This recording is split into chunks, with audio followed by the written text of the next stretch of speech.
Thank you all for being here. We are here with some young friends for a press conference. It's our usual Monday press conference. This one's a little bit unusual because we do have our young friends here. As always, there are two main topics. One is the gun violence that's occurred during the week, and then there's either a special unit in the DA's office, special program, or in this case, a particular case that we want to talk about. And today, that will be the case that brings our young friends here. Let me start out by acknowledging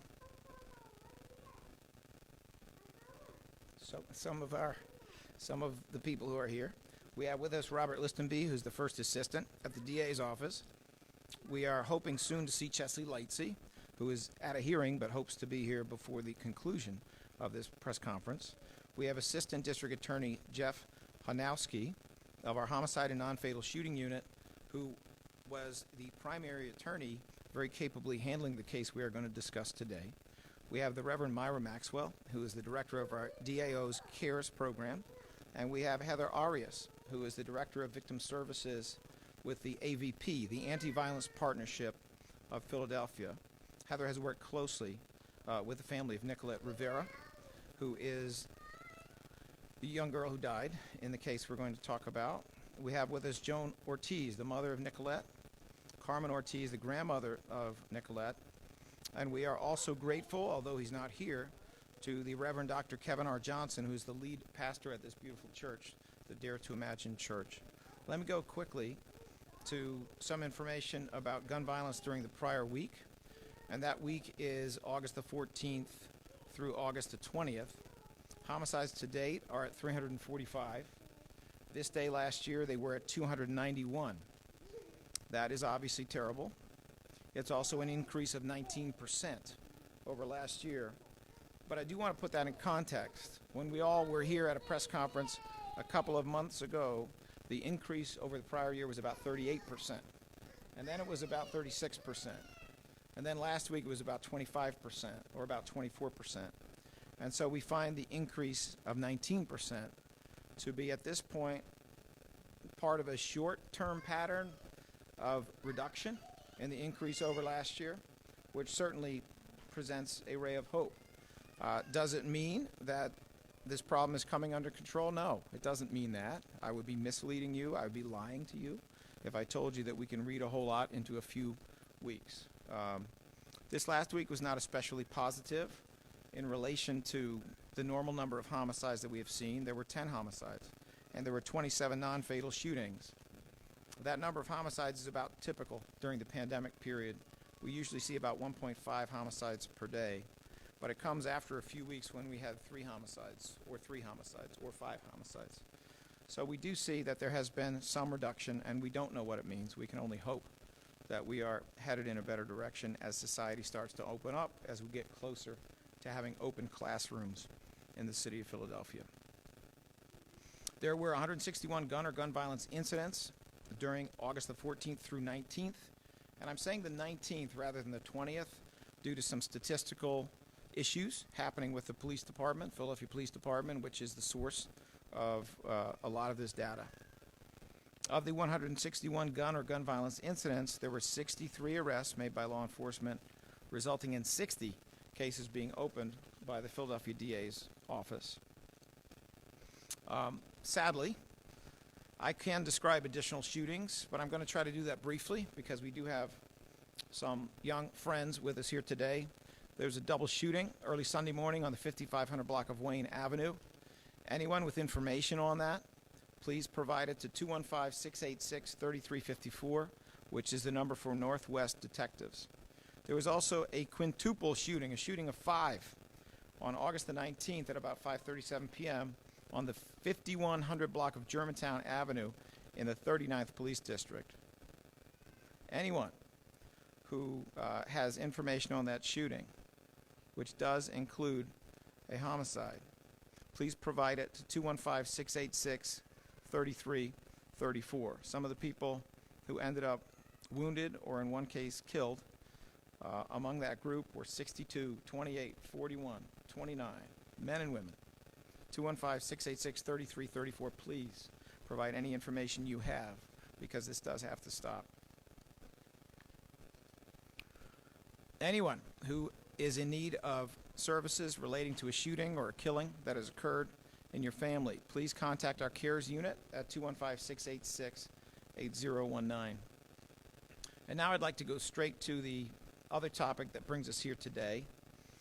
This is an opportunity to look at a particularly upsetting case, one of the most upsetting homicides that we have seen in the last year, and they're all upsetting. It's an opportunity to see some of the work that's going on, but it's also, in my mind, a pretty clear message for anyone who is thinking that the solution to your problem, the solution to your situation involves a gun. There are consequences, and those consequences are very, very real. In this case, the consequence for one of the two defendants who pled guilty was 55 to 110 years.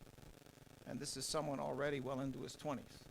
So you are effectively looking at not being considered even for parole until around being 80 years of age.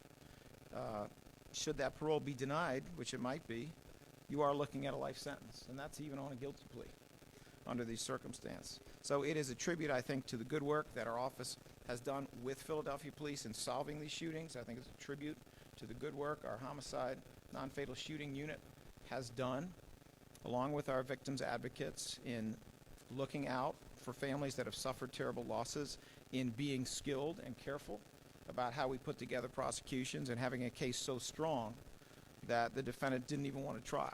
The defendant simply entered a guilty plea to everything, which in turn, of course, can also spare families a certain level of trauma, which is a positive thing. At this point, I would like to call forward Jeff Hanowski, who has been so heavily involved with this case. He has a lot of specifics about it, and for those of you who are interested in certain details, he will be available to answer questions at the end. He's going to let you know the information on the arrest, the charges, and what has happened in terms of resolution and sentencing in one of the two cases. The second case is scheduled for plea and sentencing a little bit later. He's going to give you information on the shooting itself and make clear the connection that the Anti-Violence Partnership has had with the family and the good work that they have done. It is my expectation that he may also call forward a representative from the Anti-Violence Partnership, who of course is Heather Arias, woman I mentioned a little bit earlier. And then we will be available for questions. Jeff, are you available? Yes.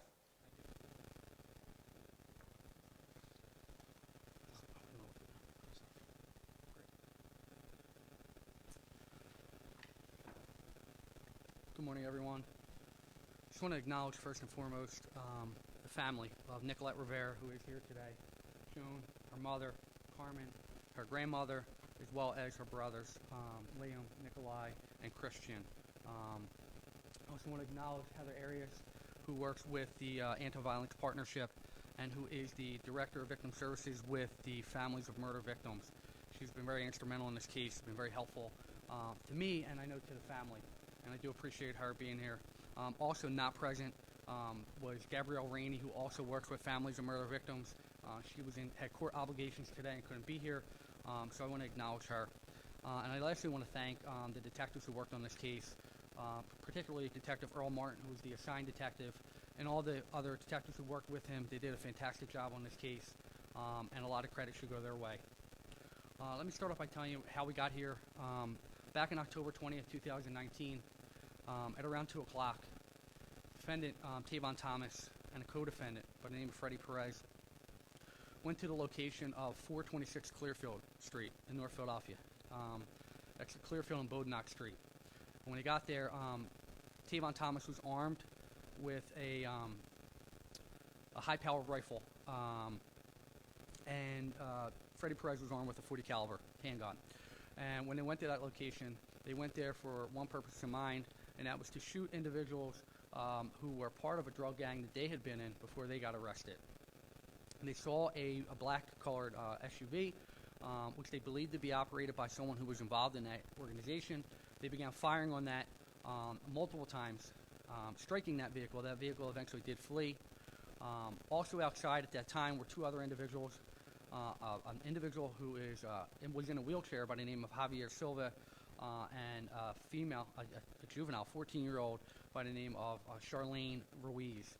They were unloading groceries. They just returned from a store, unloading groceries going into the bag, going into their house. And when the car drove away, the defendant, particularly Thomas, continued to fire upon those individuals. Luckily, no one was struck.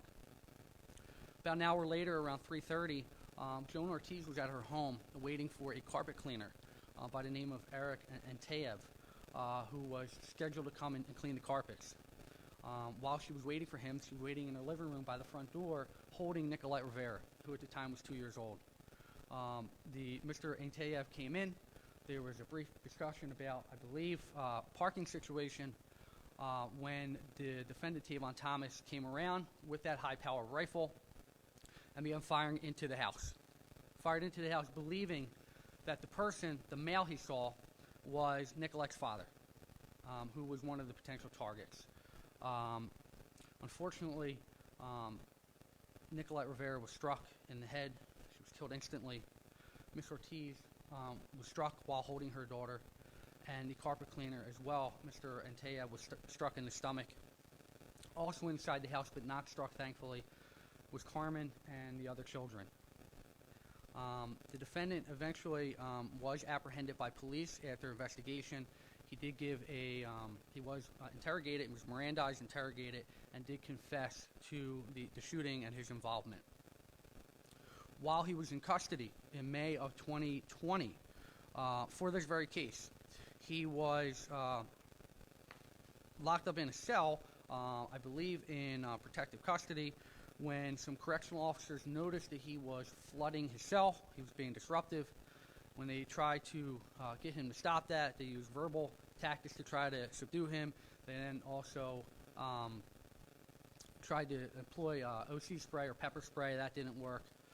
They were able to make their way into the cell, at which time the defendant bladed his body, and as they were trying to apprehend him, he used a shiv or a homemade knife from the prison, and he stabbed all three of those correctional officers multiple times in various parts of their bodies. Those officers did survive that, but at least one of those officers has never returned to the job. The defendant did plead guilty to his involvement in both shootings as well as the stabbing incident, for which he was sentenced to a total of 55 to 110 years. At this time, I would invite Ms. Arias to come up, and she can explain to you all of the work that she's done, and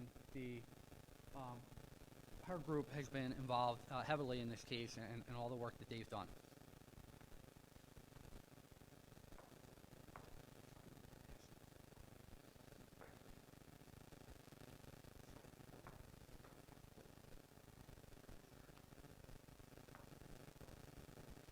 Thank you so much, Jeff.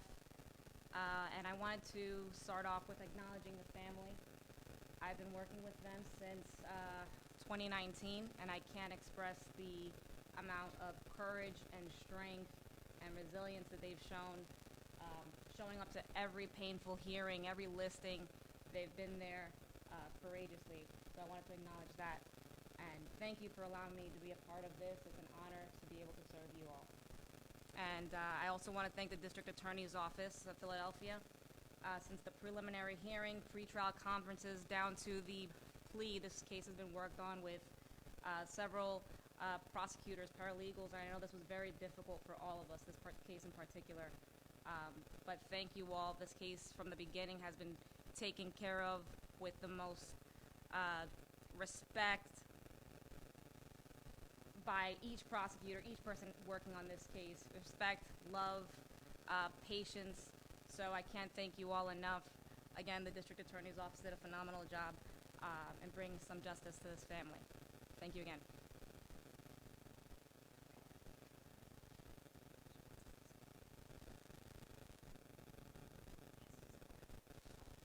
And I would like to invite up Nicolette's mom, Joan Ortiz.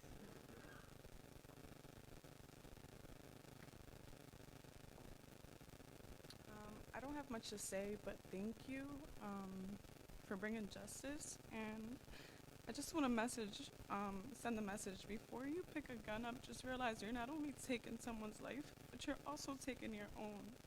You know, the day he got sentenced, he also lost his life. Even though he's still breathing, he doesn't have another chance. And my daughter doesn't either, but there's another way. Like, violence and anger, and you don't have to become a product of, you know, your environment or your childhood. You can be better. We all have a chance to do something better. And any other time I wouldn't have the courage to speak, but I am my daughter's voice now. She's not here to speak for herself, but I do want to thank everyone. I want to thank the DA's office. You guys have been great. This is the end of, you know, the justice part, but the pain, it lasts forever. It's never going to go away. And, you know, just think about it. You're hurting so many people. You can also lose your life. There's not much you can get away with in life. And I just want to thank everyone.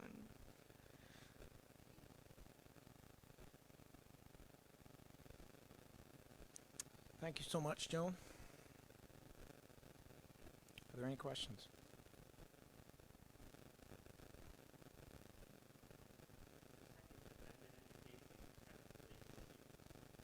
Jeff? Mr. Perez does have a hearing at the end of September, where it's anticipated that he will plead guilty. Obviously, nothing's 100% until it's done, but that's the expectation. Are there any other questions?